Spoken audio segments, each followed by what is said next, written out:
at the same time, you have blacks who have been tricked into not seeing reparations for blacks in the same light, not seeing one of the situations that will occur when you really start talking about black community reparations. One of the reasons that they are steered away from it, blacks are steered away from it by whites, is that you will have to deal with some ugliness.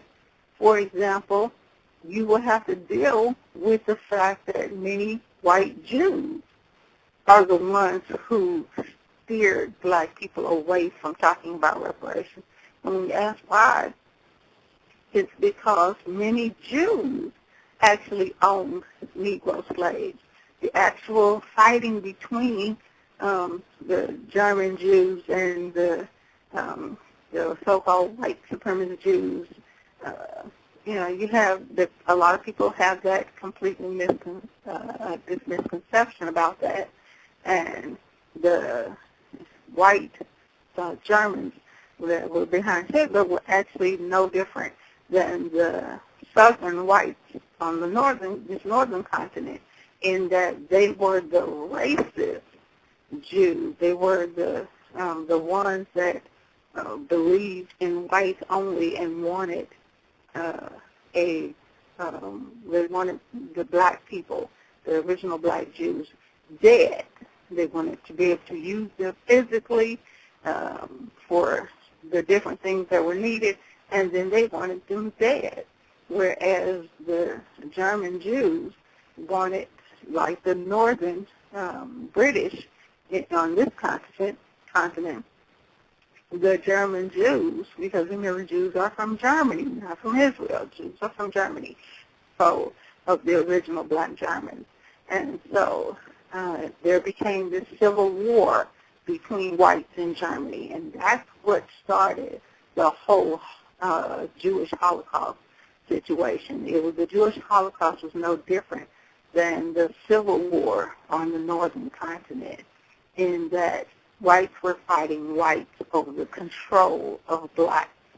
And so, of course, the southern, if you compare them to the southern whites here, were vicious in their fight against the northern, if you compare them to the northern whites here, the northern Jew Germans that were considered Negro lovers, not necessarily that word, but they were considered to be, trying to,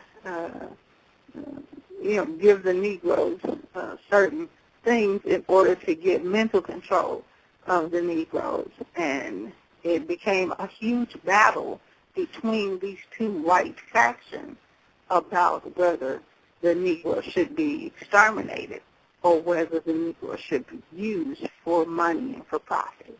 And so when you look at the relationship between Negroes on this northern continent and Jews, many Jews got very, very rich, very, very fat, put their children through college off of the back of Negroes here. And when we go back 100 years, you will find actual Jewish families that owned Negro slaves in not only this country, but island countries and whatnot. So it creates this situation of, we're going to have to delve into things.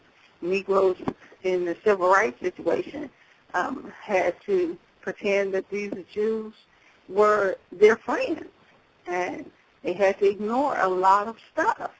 And so they're now going to have to deal with the truth of the matter. And so you have a lot of politicians who are basically bought and paid for by white Jewish lawyers and white Jewish organizations. So how do they then turn on their white Jewish slave masters, and by doing this lineage chart? And you will have white Jews, the lawyers, the organizations and whatnot, that will yank some of those politicians' chains. if they start to get too involved in this. We know that, so we warned them of that. The NAACP has tried its best over the past 50 years to stay away from any real discussion, any real plan for black community reparations, because they are Negro people in a white Jewish organization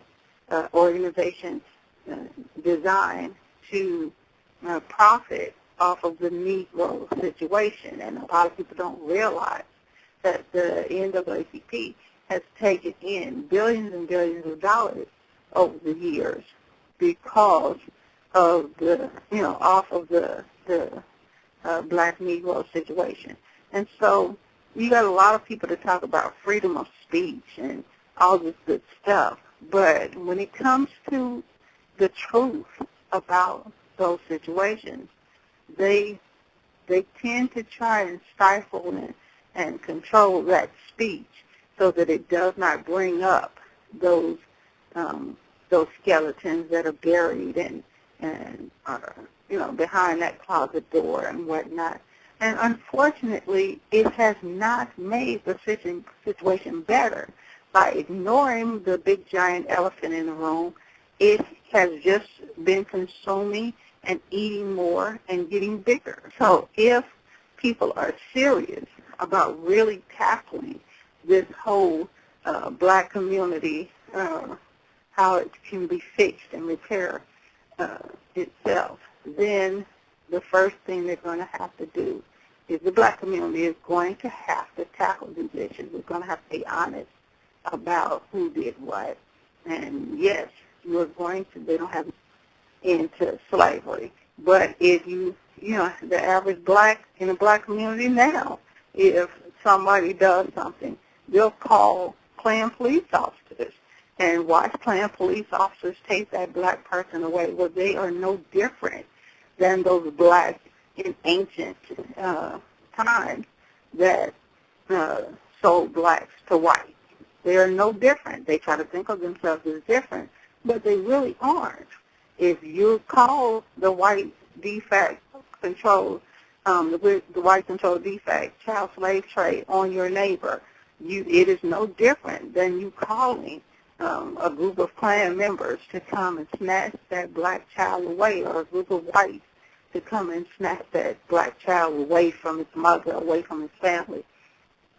So, you can't think of yourself as being any different than those kings and queens and average commoners that sold each other or snitched on each other or, did things to each other to benefit from the whites that were paying for Negroes during the slave trade.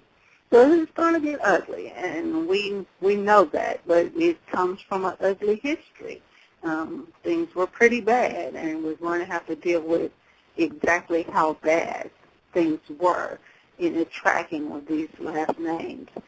So tomorrow we're going to talk about black men and how black men got the same last names as their white counterparts. So we thank you for joining us for this one, and as always, all power to the people.